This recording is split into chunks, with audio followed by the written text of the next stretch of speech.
Сайн байцгаана уу? Багуучийн мэндэ. За, та бүхэнд энэ өдрийн мэндийг хүргэе. Юуны өмнө өнөөдрийнхөө сэдвийн талаар ярих гэж бодож байна. Илэгний өөхний эмчилгээ хийгээд байгаа.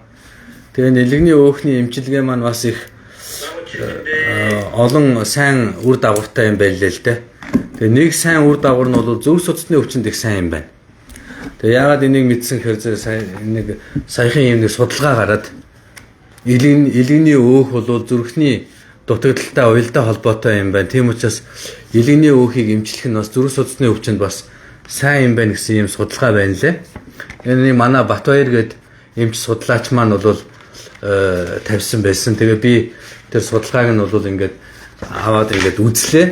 Тэгээд ингээд илэгний өөх гэдэг өвчин бол зүрх судасны одоо дутагдал, зүрх судасны өвчнөд бол одоо муу үр дагавартай учраас хэрэг илэгний өөхийг эмчлээд байвал бас зүрхний дутагдал, зүрхний бас зарим ноцтой өвчнөөс бас хамгаалах юм боломжтой юм байлээ гэсэн ийм сүүлийн үеийн шин судалгаа гарсан байлээ. За та бүхэн үндсэн юугаа ярианыхаа сэдвийг ойлгосон байх. Одоо тэгээд бүгдөө ороод ирээрээ. За 1 минут бусдыгаа хүлээч. Энэ хооронд жоохон бүгдөө хоорондоо яриад нэг жоохон мэдлэхүүдээ. Сайн байцгаана уу бүгдөө? Сайн байцгаана уу? Орж ирж гин үү манайхан? Хүн мөнтө орж ирж үү?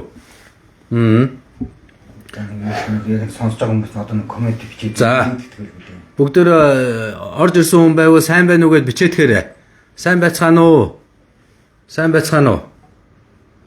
Өнөөдөр илэгний өвчин, зүрхний өвчин хоёрын уялдаа холбооны талаар ярих гэж байна. Энэ бол хоорондоо уялдаа холбоотой өвчнүүд юм байна гэдгийг эрдэмтэд гаргаж ирсэн байна. За тийм учраас та бүхэн сонсогдож байна уу? Юу манайхан бүгдөө сонгуул гэдээ яваад алгуулсан уу? Яасан бэ? Байна уу? Сонгуул гэснээс өчигдөр одоо их золгүй юм болсон байна. Өвөр хангай аймгийн Самт сумын Арчилсан намын дарга Баян Мөнхгүй байсан тийм ээ. Баян Мөнхгүй гэдэг хүн одоо харамсалтайгаар бурхан болжээ. Тэгээ би бас өчигдөр бас тэр хүнд бас эмгэнэл илэрхийлээд бас гэртээ нэг зул асаасан. Тэгээ та бүхэн маань ч гэсэн зулны доор минь бас майн тарин уншиж их тэр хүний хойтын буйнд бас даган баясаж майн уншсан байлээ. Тэгээ та бүхэнд бас их баярлсан шүү. Бас бүгдөө бас энэ хит их намчрахал, хит их улс төрийн хийрхэл, хит их энэ одоо учир зүггүй энэ улс төрөөс шалтгаалсан Монгол ард түмний хагарлыг бас жоохон бодох ёстой юм байна. Анхаарах ёстой юм байна гэдэг юмыг ойлголоо.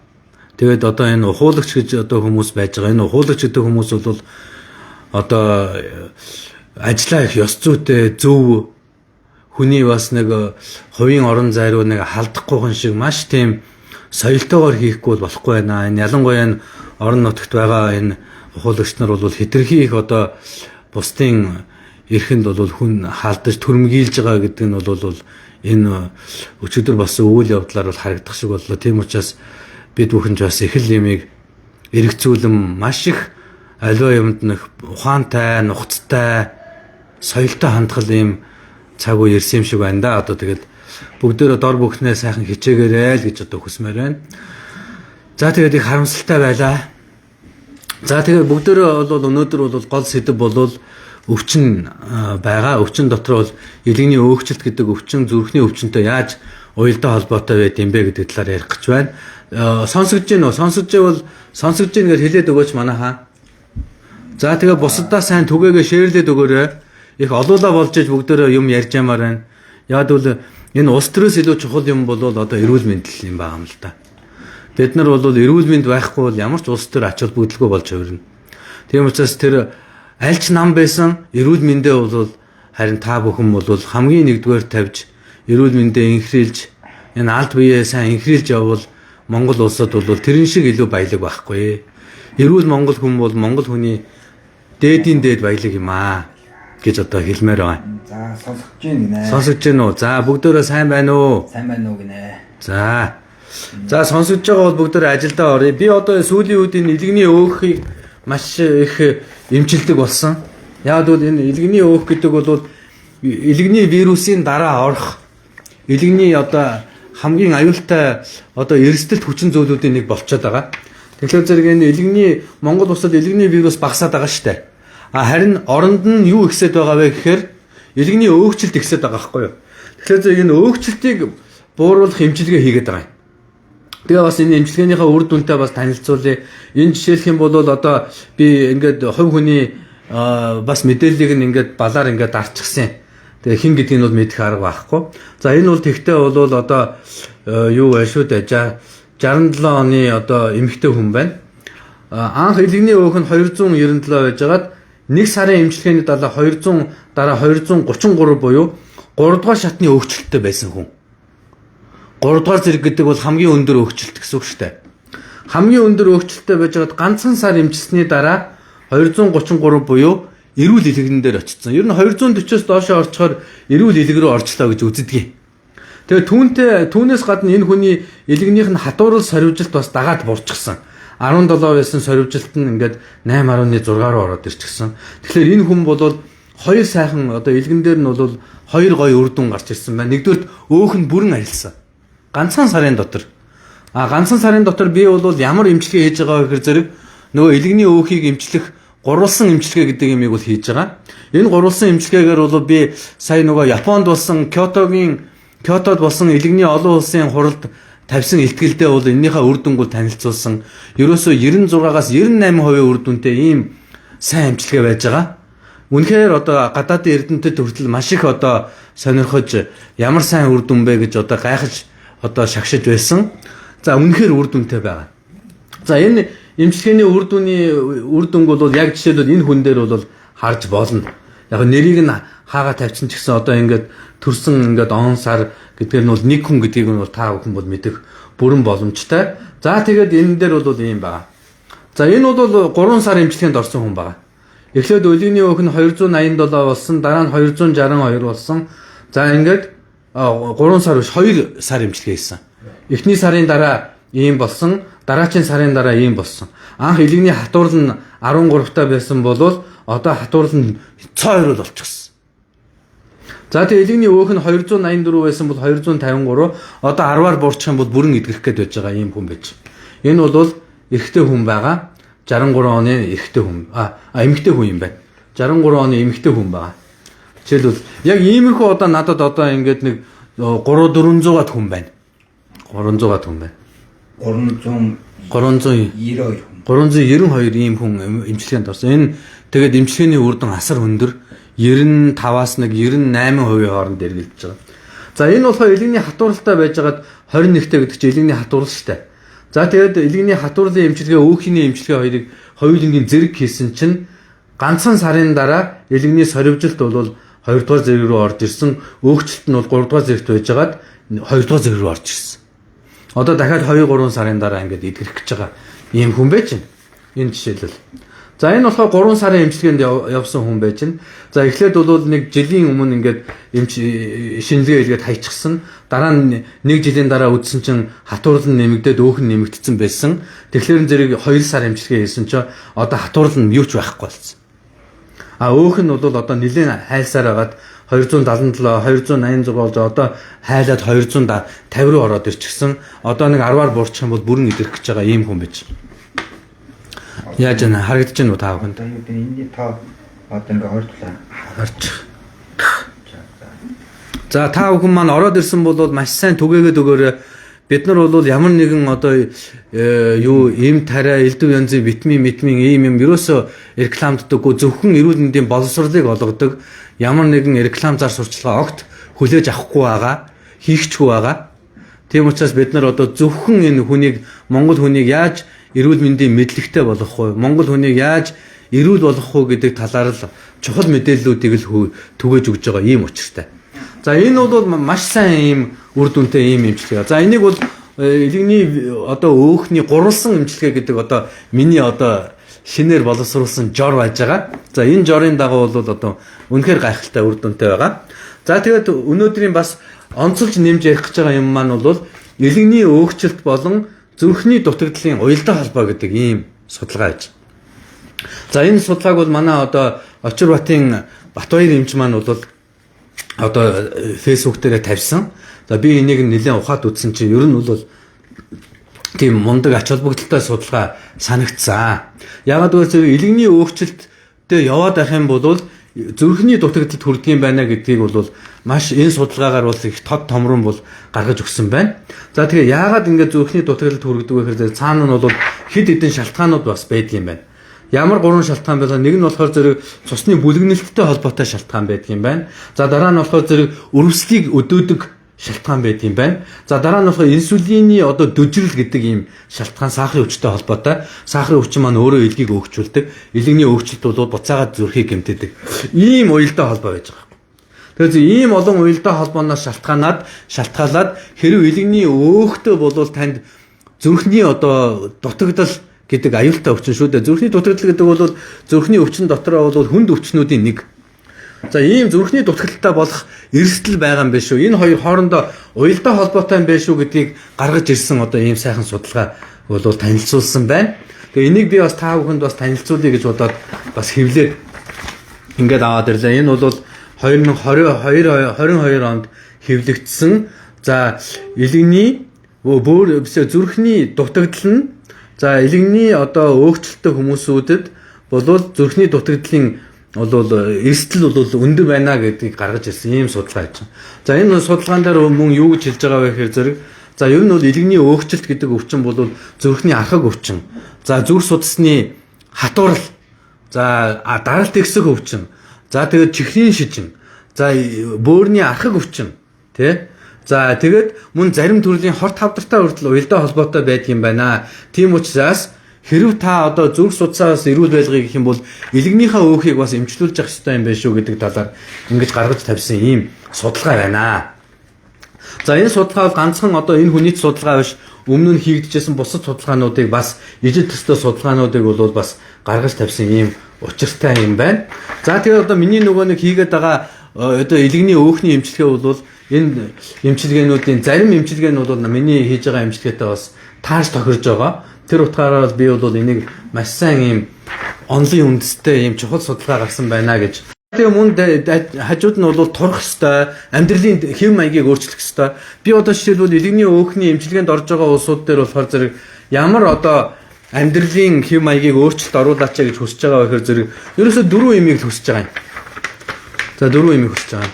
За энэ дөрвөн юм юу юм бэ гэхээр зэрэг гурил, будаа, төмөс, чихэрлэг ундаа. За энэ дөрвийг та хориод өгөөч. Ганцхан сар.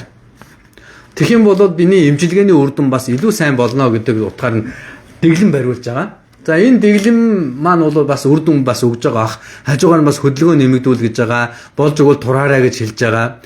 За ингээд та бүхэн маань маш олон хүн түгээгээд өгөөрэй. За доор нь асуулт байвал бас бичээд байгаарай. Бид нар бас товчхон асуултууд нь бас хариулна. За тэгээд дээр нь болохоор зэрэг 2-оос болж өгвөл 5 кг турахыг хичээгэр гэж байгаа. Гэхдээ зарим хүмүүс маань турч чадчих байгаа. Зарим хүмүүс нь огт тураагүй ч гэсэн энэ эмчилгээнийхээ үр дүнгээр бол бас сайхан нэрвэлжиж байгаа. Тэгэхдээ ер нь болж өгвөл турчвал бүр илүү үр дүн гарна гэдгийг ойлгоорой. За тэгээд энэ эмчилгээний үр дүнг ингээд гарсны дараа бид нар болохоор зэрэг цааш нь хянаж байгаа. Хэрвээ үргэлжлүүлээд ингээ хянаа явж байхад буцаад элэг нь өөгчж гэнэ үгүй юу гэдгийг хянаж байгаа. Зарим хүнийх бол эмчилгээ дуусны дараа буцаад элэг нь өөгчих гээд байгаа. За тийм усуудыг буцаага зарим усуудыг нэмчилгээнд оруулна. За зарим хүнийх бол дэглэмээ бариад ингээ сайхан явхад бол элэг нь буцаад өөгчихгүйгээр ингээ бүрэн эдгэрч байгаа. За тэгмээр энэ маань бол ирээдүйд гарах гэж байгаа элэгний хорт хавдар, ирээдүйд гарах гээд байгаа элэгний хатуурал. Хатуурлын эсрэг маш сайн үйлчлэгээтэй юм байна гэдгийг ойлгосон. Тийм учраас би сүүлийн үед бас хатууралтай улсуудад бол яг энэ эмчилгээг бас элэгний хатууралтай зарим улсуудад энэ эмчилгээг хийж байгаа. Тэгээ тэр үр дүн бол их сайн байгаа.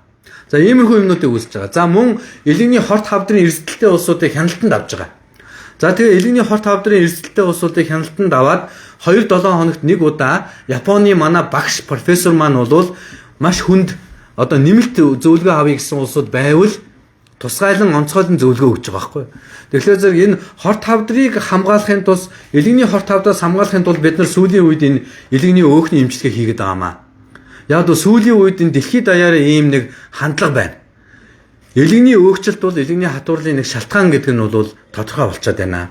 Тэгээ ялангуяа өрөвсөл ихтэй элэгний өөгчлөлт бол бүр аюултай. За өрөвсөл ихтэй элэгний өөгчлөлт гэж яг юу хэлээд байгаа юм бэ гэхээр зэрэг Илгэн өөхтөө мөртлөө хажуугаар нь алаа тасаат өндөр яваад байдаг хүмүүс байгаа. Алаа тасаат гэдэг чинь одоо илгэний биохимийн шинжилгээ шүү дээ.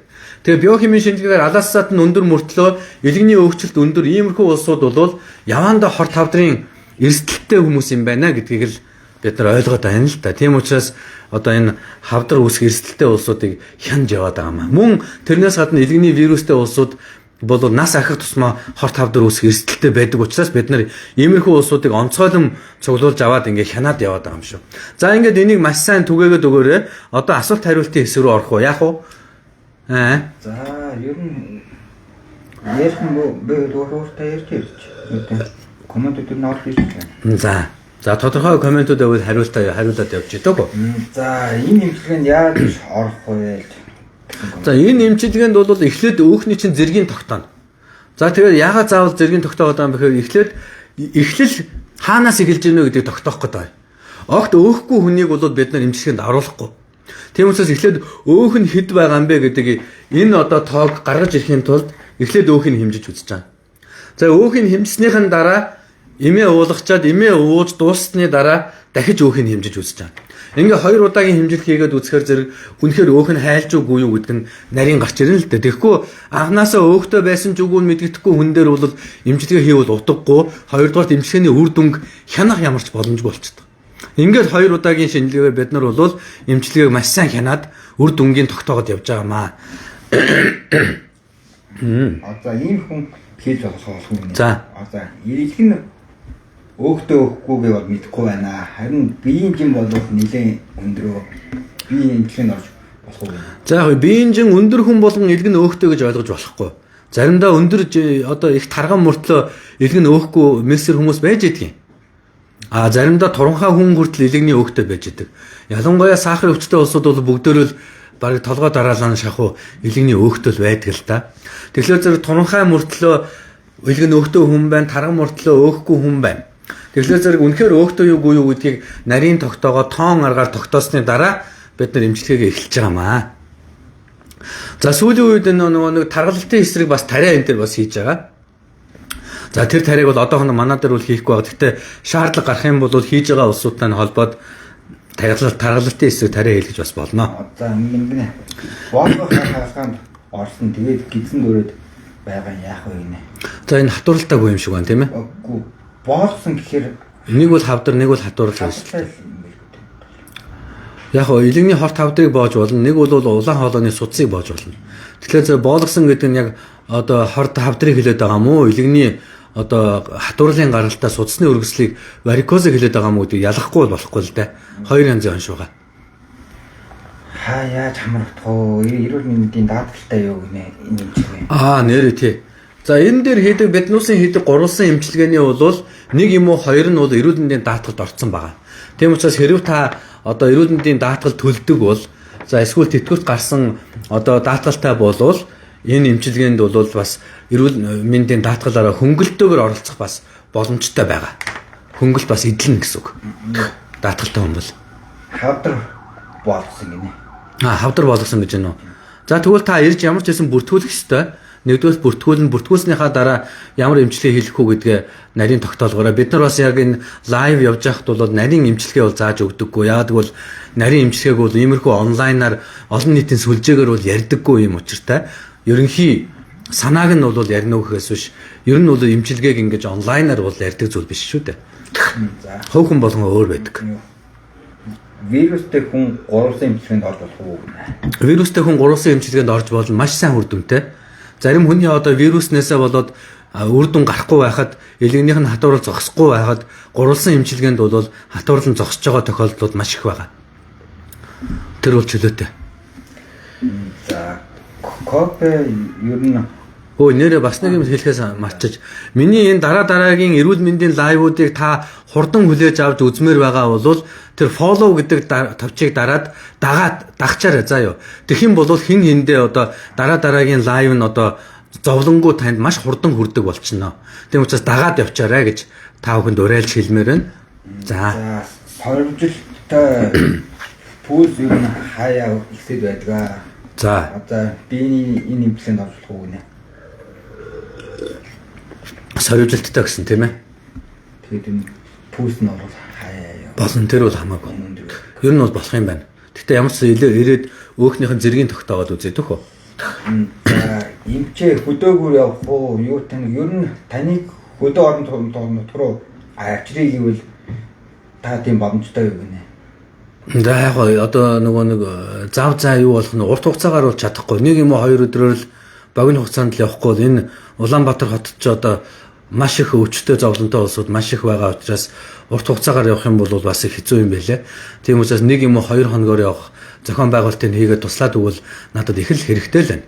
Тэгэх юм бол эртнээс төлөвлөөд дор хаясны хагас сарын өмнөөс төлөвлөж явахгүй бол гинт явхад бол маш хэцүү. Тийм ба. Имлэгийн хаяг гинэ. Happy Veritas эмнэлэг бол энэ 3 дугаар эмнэлгийн яг одоо үүдэнд шахуу ингээ байж байгаа. Одоо амарсна миний бие эмч бол энэ Happy Veritas эмнэлэг дээр хагасаанаас биш бүтэн сайнаас босод бүх өдөр үзлэгтэй байгаа. Тийм учраас ирсэн бол бүх хүн болгоныг үздэг байгаа. Заримдаа завгүй юм гарах юм бол өдөөс хойш гараад явдаг. Ихэнх тохиолдолд бол дор хаяж одоо 2 цаг хүртэл бол тасралтаа үздэг байгаа шүү. Тэгвэл цаг авдаггүй. Ирсэн номерыг ирэхээр зэрэг хүн ирсэн хүний номерыг нь тараагаад өгчдөг. Ирсэн дараалалаар нь үдчихдэг ийм одоо уламжлалтай байгаа шүү. Тэгэхгүй бол манайхан ч нөгөө нэг цаг авчгаараа авсан цагтаа ирж чаддгүй төгжирчдэг, эсвэл хоцордог, эсвэл ажил гараад алга болчдөг. Тэгэхээр нөгөө нэг эмч маань өөрөө бас сул зогсоод байдаг. Эсвэл бол хоцорж ирснийхаа дараа одоо ойчор дайрах гэж ингэж яваад тэгээд тэрнээсээ болоод үүдэнд бөөн хэрүүл болдог. Тийм учраас би бол энэ номер тараах гэдэг юмар л үзлэг хийж байгаа шүү гэж хэлмээр байна. За ингэ пульс өндөр байдаг хүн энэ гурван имчилгээг хийдэг бол ер нь болох уу нэ? Болохгүй юм ерөөсөө байхгүй. Гэхдээ угаасаа би давхар одоо зүрхний имчилгээг давхар хийгээд явсан ч болно. За өөр зүрхний хэм алдалт гэсэн онцтой пульс доотлол нь 30, дээдлэл нь 130. ер нь энэ илэгний өөгчлөлт маань өөрөө байна шүү дээ, тийм ээ. Ямар имчилгээ хийх? Зүрхний химийг алдагдуулдаг, зүрхний дутагдалд оруулдаг, судасны одоо ханыг өрөх одоо хатууруулдаг ийм муу ур дагаврууд ихтэй юм байлээ л дээ энэ илэгний өөгчлөлт гэдэг маань. Тийм учраас илэгний өөхийг хайснаар таны зүрхэнд илүү сайн үр дүн авчирна гэдгийг л маш сайн ойлгоорой л гэж одоо хүсмээр байна. Одоо ингэ пульс доотлол нь 30, дээдлэл нь 130 болоод байна. Үнэлэл болох уу? Доотлол нь 30, дээдлэл нь 130 аа. Наа чи ямар их савлгаатай юм бэ? Тэгээ чамшил юм байна да. Хүний өвчнийг яриач. За чамшилнээс хим алдагдал ихтэй юм байна. Ирээд үзүүлгээд хэлчихгүй дөө. За өөрөө сонсон гэхэд. За. За гурван имчилгээ гэж яг юуг нь хэлж байгаа юм бэ? Жохон тайлбарлаад өгөөч. За гурвалсан имчилгээ гэдэг нь юу вэ тийм ээ? Илэгний өөхийг хайлуулах гурвалсан имчилгээ. Нэг нь бол цусан дах өөх тосыг багасгах имчилгээ. Нөгөө хоёр нь бол илэгний өөхийг багасгах имчилгээ. Ингээд энэ гурвалсан имчилгээгээр бол маш сайн үр дүнтэй одоо цогц имчилгээ болж байгаа маа л гэж хэлэх хэрэгтэй. За халаад хасаад хоёрын яг аль нь ер нь чухал байдаг вэ хэмээн.